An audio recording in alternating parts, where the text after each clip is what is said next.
Welcome to Info Arun channel.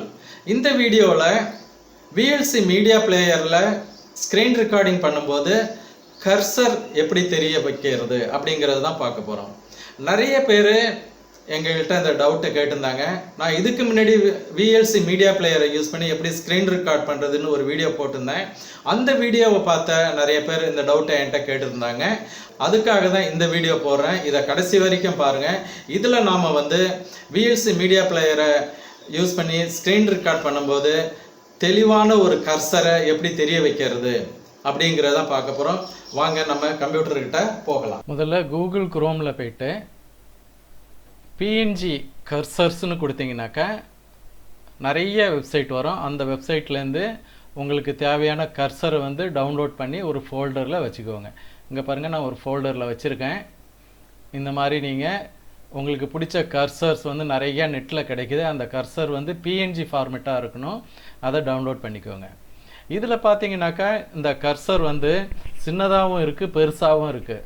நமக்கு தேவை 30x38 சைஸில் வேணும். 30க்கு 38 ரெசல்யூஷன் 100 வச்சா போதும். ஃபோட்டோஷாப்பில் போய்ட்டு நீங்கள் இந்த கர்சரோட சைஸை நீங்கள் சின்னதாக இருந்தால் பெருசு பண்ணிக்கலாம், பெருசாக இருந்தால் சின்னது பண்ணிக்கலாம். ஸோ இப்போ நான் ஒரு ஃபோல்டரில் ஒரு க்ரீன் கலர் இதை தான் நான் இப்போ உங்களுக்கு இந்த கர்சரை வச்சு தான் சொல்லித்தரப்போகிறேன். கர்சர் வச்சுருக்கேன் நான். இதனுடைய சைஸ் பார்த்தீங்கன்னாக்கா 30க்கு 38 PNG ஃபார்மேட். பேக்ரவுண்டு உங்களுக்கு பிளைனாக இருக்கணும், டிரான்ஸ்பரண்டாக இருக்கணும் பேக்ரவுண்டு. இதை நீங்கள் ஃபோட்டோஷாப்பில் ஃபஸ்ட்டு எடிட் பண்ணி ஒரு ஃபோல்டரில் போட்டு வச்சுக்கோங்க. இப்போ நம்ம VLC மீடியா பிளேயரை ஓப்பன் பண்ணிக்கலாம். இந்த VLC மீடியா பிளேயரில் டூல்ஸ் அப்படிங்கிற மெனுவை கிளிக் பண்ணுங்கள். இதில் கடைசியில் பார்த்தீங்கன்னா ப்ரிஃபரன்ஸ் அப்படின்னு இருக்கும், அதை கிளிக் பண்ணுங்கள். இதில் அப்படியே கீழே வந்தீங்கன்னாக்கா சிம்பிள் ஆல்னு இருக்கும். இப்போ நான் இந்த ஆல் அப்படிங்கிறத கிளிக் பண்ணிக்கிறேன். இந்த ஆலை கிளிக் பண்ணோன்னே இந்த மாதிரியான ஒரு மெனு வந்துடும். இந்த மெனுக்குள்ளே input/codecs அப்படின்னு இருக்குது. அதுக்கு கீழே பார்த்தீங்கன்னா ஆக்சஸ் மாடியூல்ஸ்னு இருக்குது. இந்த ஆக்சஸ் மாடியூல்ஸை கிளிக் பண்ணுங்கள். இதில் பார்த்தீங்கன்னா நிறைய மாடியூல்ஸ் இருக்குது. இது அப்படியே கொஞ்சம் கீழே வாங்க. கீழே வந்தீங்கன்னாக்கா இதில் ஸ்க்ரீன் அப்படின்னு இருக்குது. இந்த ஸ்க்ரீன் அப்படிங்கிறத கிளிக் பண்ணிக்கோங்க. இந்த ஸ்க்ரீனை கிளிக் பண்ண உடனே ரைட் சைடு பார்த்தீங்கன்னாக்கா இந்த மாதிரி ஒரு விண்டோ ஓப்பன் ஆகும். இந்த விண்டோவில் ஃபாலோ த மவுஸ் அப்படின்னு இருக்கும். அதை டிக் பண்ணிக்கோங்க. அதை டிக்கு இல்லைனாக்கா அதை டிக் பண்ணிக்கோங்க. இப்போ நீங்கள் என்ன பண்ணுங்கள், இந்த ப்ரௌஸ் அப்படிங்கிற பட்டனை கிளிக் பண்ணி உங்களுடைய கர்சர் எந்த ஃபோல்டரில் வச்சுருக்கீங்களோ அந்த கர்சரை செலக்ட் பண்ண போகிறோம். இப்போ இந்த ப்ரௌஸை கிளிக் பண்ணிக்கலாம். இப்போ நான் என்னுடைய கர்சர்லாம் டெஸ்க்டாப்பில் RW டிசைனர் அப்படிங்கிற ஒரு ஃபோல்டரில் PNG கர்சர் அப்படிங்கிற ஒரு ஃபோல்டருக்குள்ளே வச்சுருக்கேன். அதை போய்ட்டு நான் எடுக்க போகிறேன். இதில் நிறையா கர்சர் இருக்குது.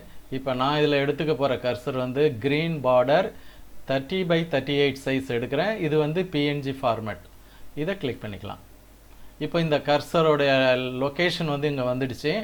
இப்போ அப்படியே கீழே இதை சேவ் பண்ணிக்கோங்க. That's all. இப்போ நீங்கள் நம்ம ஏற்கனவே ஒரு வீடியோ போட்டிருந்தோம் ஸ்க்ரீன் ரெக்கார்டிங் எப்படி பண்ணுறதுன்னு. அதே மெத்தடில் இப்போ நீங்கள் போய்ட்டு ஸ்க்ரீன் ரெக்கார்ட் பண்ணுங்கள். நான் இப்போ ஸ்க்ரீன் ரெக்கார்ட் பண்ணுறேன். மீடியாவில் போங்க, கன்வெர்ட் அண்ட் சேவ்.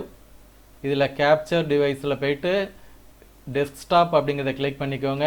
இந்த ஃப்ரேம் ரேட்டை 100ன்னு மாற்றிக்கோங்க. 1 டிஃபால்ட்டாக இருக்குது, 100. ஏன் 100 கொடுக்குறோன்னாக்கா நம்ம எந்த அளவுக்கு ஃப்ரேம் ரேட் அதிகமாக கொடுக்குறோமோ அந்த அளவுக்கு நம்மளுடைய வீடியோ குவாலிட்டி நல்லாயிருக்கும். அதனால தான் 100 கொடுக்குறேன். நீங்கள் 200 கூட கொடுத்துக்கலாம், இல்லை 50 கூட கொடுத்துக்கலாம், உங்கள் விருப்பம். கீழே கன்வெர்ட் அண்ட் சேவ் கொடுத்துருங்க. இது ஆல்ரெடி நான் ஏற்கனவே ஒரு வீடியோ போட்டிருக்கேன். அதில் தெளிவாக இதை பற்றி நான் எக்ஸ்பிளைன் பண்ணியிருக்கேன். பார்க்காத நேயர்கள் என்னுடைய இன்ஃபோ அருண் சேனலை சப்ஸ்கிரைப் பண்ணிக்கோங்க. அதில் போனீங்கன்னாக்கா இந்த வீடியோ இருக்குது, அதில் தெளிவாக போட்டிருக்கேன். இந்த வீடியோ ரொம்பவும் பயனுள்ளதாக இருக்கும். இது பார்த்தீங்கன்னாக்கா இப்போ ஆன்லைன் கிளாஸஸ்லாம் நடந்துகிட்டு இருக்கு. இந்த ஆன்லைன் கிளாஸில் உள்ளவங்களுக்கு என்ன நடத்துனாங்க, அது என்ன நம்ம பண்ணணுங்கிறது மறந்துடும். அப்போ இந்த ஸ்க்ரீன் ரெக்கார்டிங்கை யூஸ் பண்ணி நீங்கள் இந்த கிளாஸை அட்டன் பண்ணும்போது கிளாஸில் என்னென்னலாம் ப்ராக்டிஸ் பண்ணீங்க, என்னென்னலாம் உங்களுக்கு சொல்லி கொடுத்தாங்க அப்படிங்கிறத ஒரு ஸ்க்ரீன் ரெக்கார்டிங்காக வச்சுக்கிட்டிங்கன்னா நீங்கள் திரும்பவும் எடுத்து பார்க்குறதுக்கு ரொம்ப யூஸ்ஃபுல்லாக இருக்கும். இது மாணவர்களுக்கு வீட்டில் இருக்கிற இந்த நேரத்தில் இந்த சாஃப்ட்வேர் ரொம்ப ரொம்ப பயனுள்ளதாக இருக்கும். இதை கண்டிப்பாக ஒவ்வொருத்தரும் வந்து கற்றுக்கோங்க, இதை பயன்படுத்தி பாருங்கள், உங்களுக்கு இது ரொம்ப பயனுள்ளதாக இருக்கும். சரி, இப்போ நம்ம இதில் போகலாம். இதில் இந்த ப்ரொஃபைல் வந்து நான் ஆல்ரெடி சொன்னது தான். இதில் வந்து இப்போ நம்ம வீடியோ ஃபார் யூடியூப் வந்து நம்ம செலக்ட் பண்ணிக்கலாம். அப்புறம் கீழே வந்து இந்த ப்ரௌஸை கிளிக் பண்ணிவிட்டு நம்மளுடைய இந்த வீடியோ வந்து எங்கே ஸ்டோர் ஆகணும் அப்படிங்கிற லொக்கேஷன் வந்து கொடுக்குறேன். நான் டெஸ்க்டாப்பில் கர்சர் அப்படின்னு கொடுக்குறேன். இப்போ கொடுத்துட்டு சேவ் கொடுத்துட்றேன். இப்போது நான் ஸ்டார்ட் பண்ணுறேன். இப்போது நான் ஸ்டார்ட் பண்ண உடனே ரெக்கார்ட் ஆக ஆரம்பிச்சிடுச்சு. இப்போ பார்த்தீங்கன்னாக்கா இந்த லெஃப்ட் சைடில் VLC வந்து ரெக்கார்ட் பண்ண ஆரம்பிச்சிடுச்சு. நான் ஆல்ரெடி ஆடியோ நான் ஏற்கனவே சொன்னது போல் நான் இப்போ மைக் வழியாக பேசிகிட்டு இருக்கேன். என்னுடைய ஆடியோவும் ஒரு ஃபோல்டரில் ரெக்கார்ட் ஆகிட்டுருக்கு. இப்போ இதை ரெண்டையுமே ஒன்று சேர்த்து ஒரு வீடியோ எடிட்டரில் நாம் வீடியோவையும் ஆடியோவையும் ஒன்று சேர்க்க போகிறோம். இதை எப்படி கன்வெர்ட் பண்ணி ஒரு நல்ல ப்ரொஃபஷ்னல் வீடியோ ரெடி பண்ணுறதுங்கிறத என்னுடைய அடுத்த பதிவில் வருது, தொடர்ந்து பார்த்துக்கிட்டு இருங்க. இப்போது இதை வந்து நாம் ஸ்டாப் பண்ணிக்கலாம். இந்த இடத்துல இந்த ஸ்டாப் அப்படிங்கிற ஒரு பட்டன் இருக்குது. இதை கிளிக் பண்ணியாச்சுனாக்கா ஸ்டாப் ஆகிடும். இப்போ இது ரெக்கார்ட் ஆகிட்டு இருக்கான்னு ஒரு வாட்டி பார்க்கலாம். நான் பேசுகிறது வீடியோலாம் ரெக்கார்ட் ஆகுதான்னு பார்க்கலாம். இப்போ இங்கே பார்த்தீங்கன்னாக்கா டெஸ்க்டாப்பில் கர்சர் அப்படிங்கிற ஒரு ஐக்கான் இருக்குது. இந்த ஐக்கானில் தான் இப்போ இதெல்லாம் ஸ்டோர் ஆகிட்டு இருக்கு. சரி நேயர்களே, இப்போது இந்த கர்சர் வந்து தெளிவாக தெரியுதா அப்படிங்கிறத பார்க்கலாம். வாங்க, நான் முதல்ல இதை ஸ்டாப் பண்ணிக்கிறேன். இப்போது நம்ம ரெக்கார்ட் பண்ண வீடியோ ஃபைலை ஓப்பன் பண்ணியாச்சு. இப்போ பாருங்கள், மவுஸ் பாயிண்டர் க்ரீன் கலரில் நல்லா தெளிவாக தெரியுது. அந்த பாயிண்டருடைய மூமெண்ட்ஸ்லாம் நல்லா கிளியராக இருக்குது. ஸோ நம்ம எங்கெல்லாம் கிளிக் பண்ணுறோமோ அந்த இடத்துல மவுஸ் பாயிண்டர் வந்து விசுவலாக நல்லா தெரியுது. இந்த வீடியோ உங்களுக்கு பிடிச்சிருந்துச்சுன்னா இதை லைக் பண்ணுங்கள், சப்ஸ்கிரைப் பண்ணுங்கள், உங்களுடைய நண்பர்களுக்கெல்லாம் ஷேர் பண்ணுங்கள். இது உங்கள் இன்ஃபோ அருண் சேனல். பாய்.